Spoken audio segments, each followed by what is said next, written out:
Bugungi darsimizda siz bilan pre-intermediate kursimizning 11-uyini haqida gaplashamiz va bu yerda 3-qism 11.3 vocabulary and skills development va bu qismda lug'at boyligimiz va boshqa mahoratlarimizni oshirishga harakat qilamiz. Goals bu qismdan maqsadlarimiz understand connected speech bog'langan nutqni tushunishga harakat qilish, understand and use phrasal verbs, ya'ni frazali fe'llarni tushunish va ularni ishlatishni o'rganamiz. Listening eshitish, understand connected speech birlashgan nutqni tushunish. Exercise 1. Work with a partner.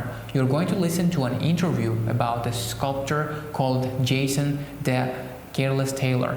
Look at the photos and answer the questions. O'z sheringiz bilan ishlang va bu qismda siz demak sculptor, ya'ni haykaltarosh Jason ismli haykaltarosh bilan bo'lgan intervyuni eshitishingiz kerak va bu qismda rasmga qaragan holda berilgan savollarga javob berishga harakat qiling. 1. Where are the sculptures?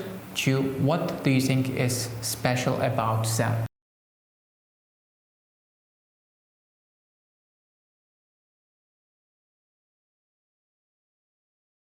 Keling, endi taxminiy javoblarni ko'rib chiqamiz. As you see, sculptures are under the sea, and the special thing about them are they are actually under the sea, and they are built to protect coral reefs, and the sculptor found a creative solution for this. Exercise 2a. Listen to some phrases from an interview about Jason the Careless Taylor. Complete the phrases. Demak, bu qismda Jason bilan bo'lgan intervyudagi ba'zi bir frazalarni eshitishimiz va bu frazalarni to'ldirishimiz kerak bo'ladi.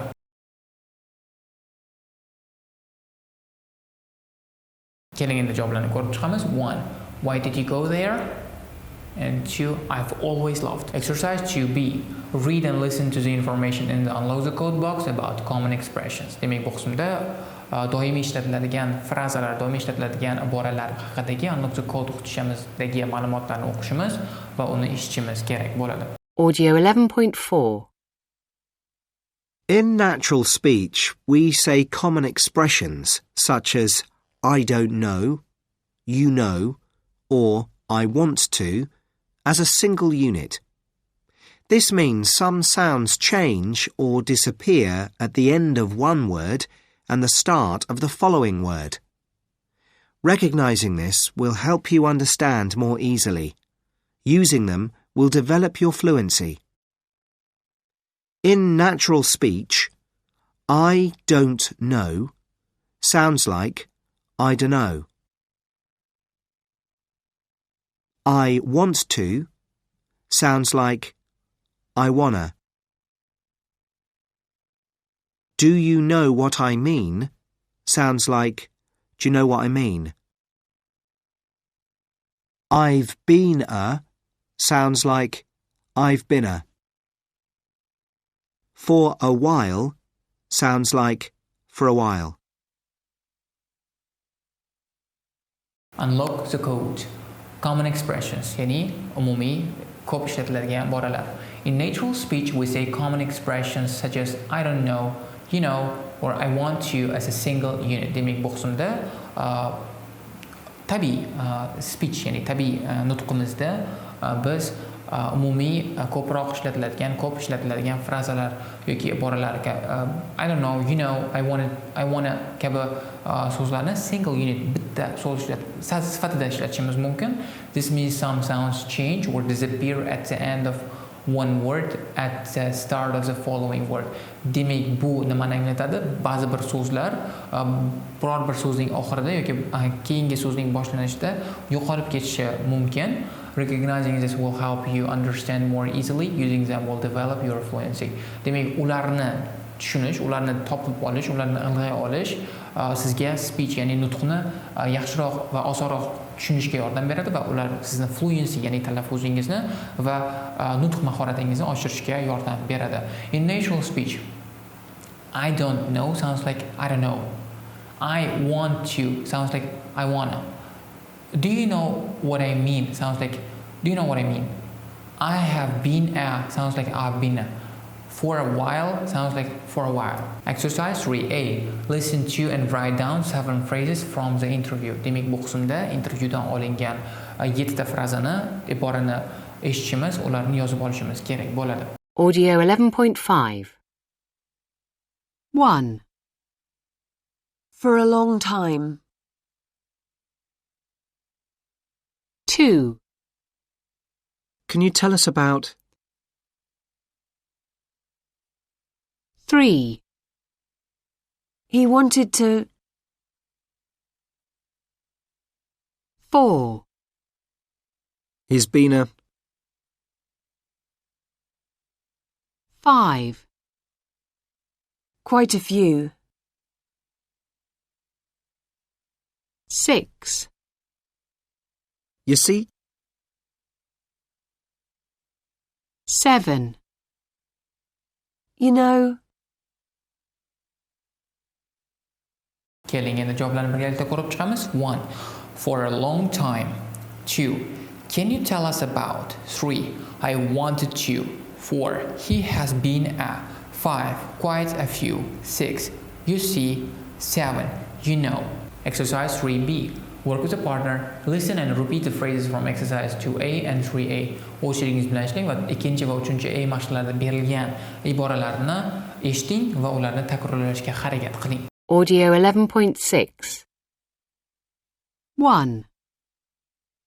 Why did you go there? 2. I've always loved.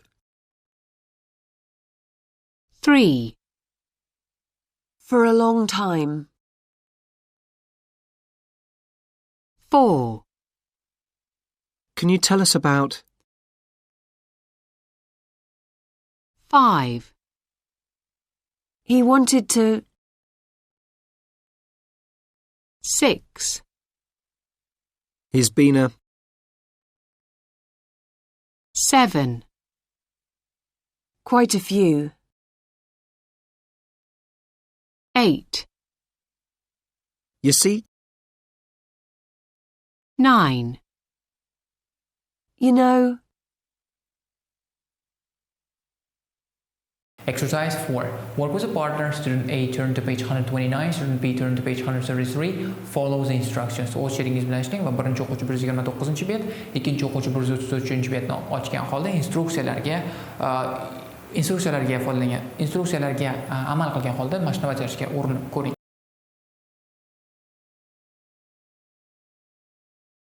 Exercise 5. Listen to the first part of the interview and answer the questions. Intervyuning birinchi qismini yana bir bor eshiting va berilgan savollarga javob berishga harakat qiling. Audio 11.7.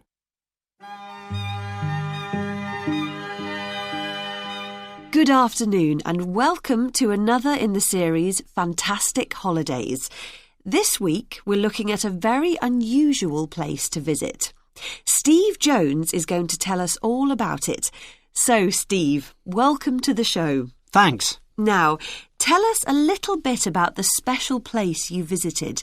Why did you go there? Well, you see, I've always loved the sea and diving, and this is a new and really unusual underwater place to visit, so I thought it would be perfect for me. You mean you have to dive to get there? Yes, that's the only way to see it, because, you see, it's an underwater sculpture park. It was built by a sculptor called Jason de Carey's Taylor in the Caribbean Sea. The Caribbean? Why did he do it there? He's always loved the sea.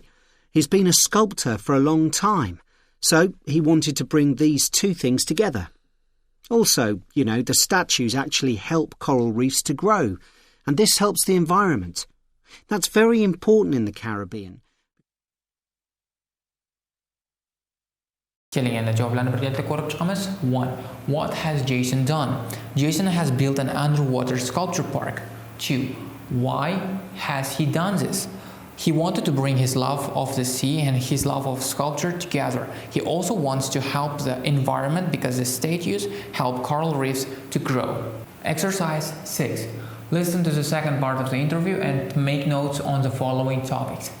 Intervyuning ikkinchi qismini eshiting va berilgan quyidagi topiklar, mavzular bo'yicha qaydnomalar qilishga urinib ko'ring. Audio 11.8.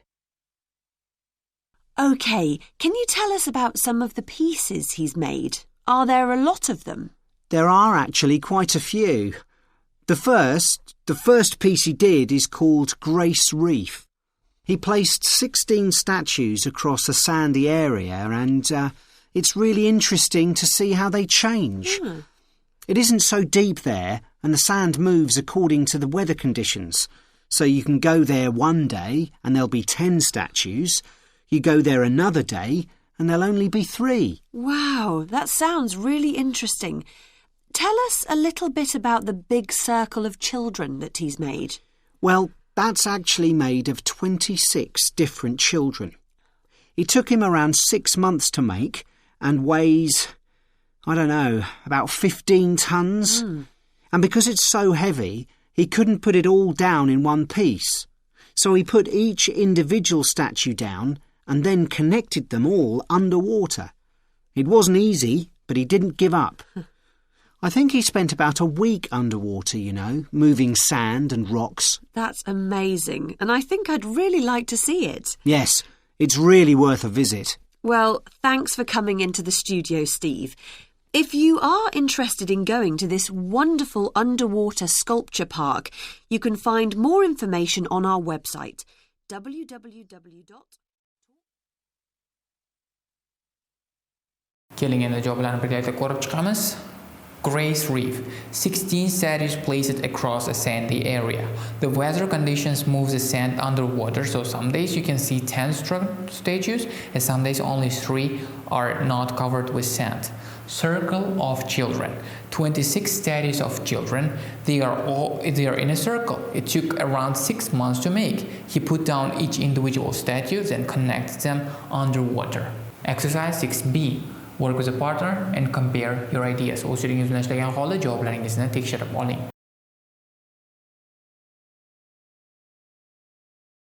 Exercise 7. Would you like to visit the underwater sculpture park? Why not? Use the ideas to help you. Demak, bu qismda suv ostidagi sculpture haykallar parkiga borishni xohlardingizmi? Va bu fikringizga sabablar berishga harakat qiling va bu qismdagi berilgan fikrlarni o'zingizga yordam sifatida ishlatishingiz mumkin. What you see, the cost, being underwater, what you wear.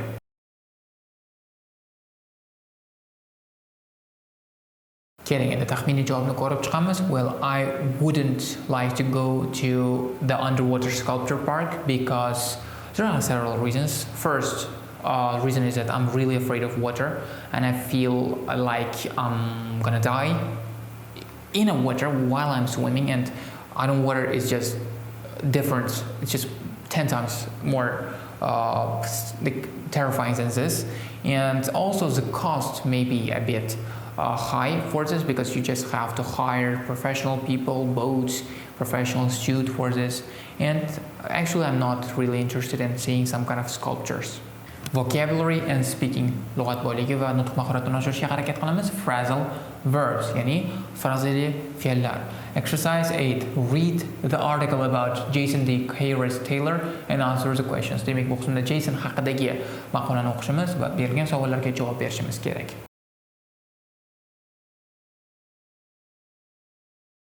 Keling endi javoblarni birgalikda ko'rib chiqamiz. 1.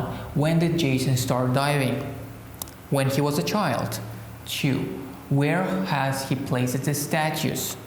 In Granada, in the West Indies, and off the coast of Cancun, Mexico. 3. Why does he never stop trying hard?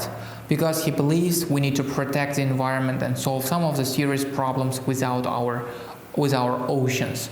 4. What does he say about A. Children, B. Time and nature? Well, he wants children to grow up to have a positive relationship with nature. He says human problems change, but time and nature carry on, and the coral growing on the statues put paint on them. Exercise 9. Look at the sentences from the article. What do the words in bold mean? Demak, maqoladan olingan gaplarga qarang va ajratib ko'rsatilgan so'zlarning ma'nosini topishga harakat qiling.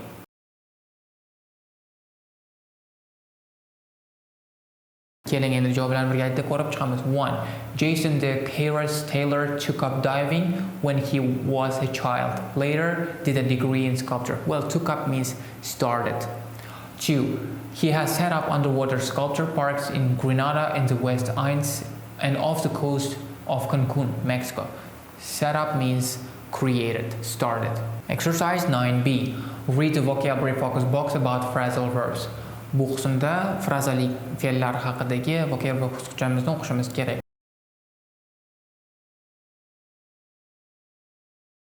Vocabulary focus phrasal verbs. Phrasal verbs are verbs, for example, put, give with a particle. Down, up, some of which have a special meaning. Demak, bu qismda frazalik fe'llar, bu qismda fe'llar put va give kabi va bundan keyin qo'shiladigan qanaqadir particle ya'ni qo'shimcha yoki preposition, no, it's not preposition, qo'shimcha yoki predlog hisoblanadi va bu qismda put down and give up, some of which have a special meaning. Demak, ba'zi birlari ularning maxsus ma'noga ega va bu qismda put down qo'yish, give up voz kechish. Some phrasal verbs don't have an object. Ba'zi bir frazali gлаголlar, fe'llar to'ldiruvchiga ega emas. All children grow up. Barcha bolalar ulg'ayishadi. Other phrasal verbs take an object which can go before or after the particle.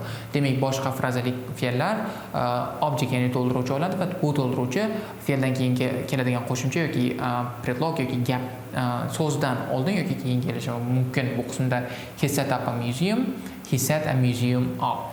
When the object is a pronoun, for example, it, them, the pronoun must go before the particle. Demak, bu qismda to'ldiruvchi olmosh bo'lgan tarzda bu so'z doim phrasal verb va undan keyin keladigan so'z, ya'ni fe'l va undan keyin keladigan qo'shimcha yoki so'zning orasida kelishi kerak. He set it up, not he set up it. Phrasal verbs are very common in spoken English. Demak, nutqimizda yoki og'zaki ingliz tilimizda berilgan phrasal verbs, ya'ni frazali fe'llar, glagollar juda ham keng tarqalgan hisoblanadi. Exercise 10. Read the article again. Match the highlighted phrasal verbs to meanings 1 to 8. Maqolani yana bir bor o'qing va ajratib ko'rsatilgan frazali so'zlarni ularning 1 dan 8 gacha bo'lgan ta'riflariga yoki ma'nolariga birlashtirib chiqing.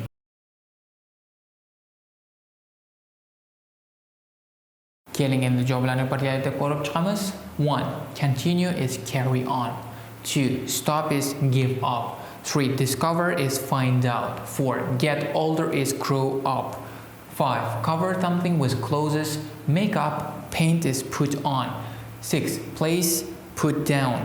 7. Start something, for example, business or organization, set up. 8. Start a hobby or sport is take up. Exercise 11. Work with a partner. What kind of things can you set up, take up, find out, give up, put on, put down? Use ideas in the box. Some can be used with more than one phrasal verb.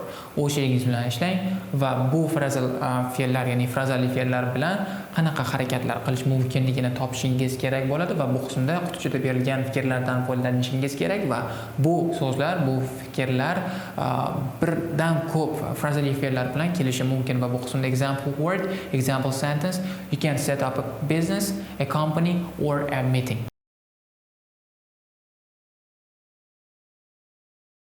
Keling endi javoblarni birgalikda ko'rib chiqamiz. Well, A. You can set up a business, a company or a meeting. B. You can take up a sport, golf, smoking, a hobby. C. You can find out information, facts, the answer, news. D. You can give up a sport, chocolate, smoking, a hobby. E. You can put on clothes, shoes, weight. F. You can put down a book and a pen. Exercise 12A. Task. Write 5 sentences with a phrasal verb in each. The sentences should be true for you. Leave a gap for the phrasal verb.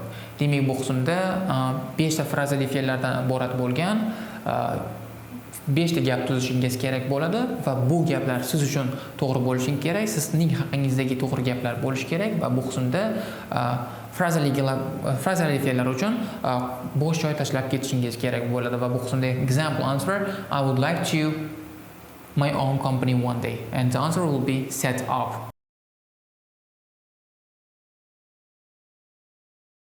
Exercise 12B. Work with a partner. Take turns to read your sentences and guess the missing phrasal verb. Ask follow-up questions.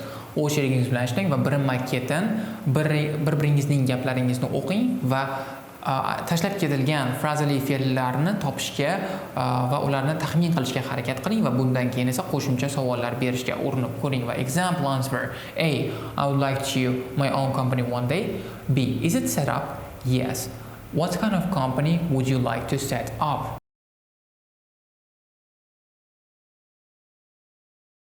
Shu bilan bugungi darsimiz o'z nihoyasiga yetdi. Sizni keyingi darslarda kutib qolamiz.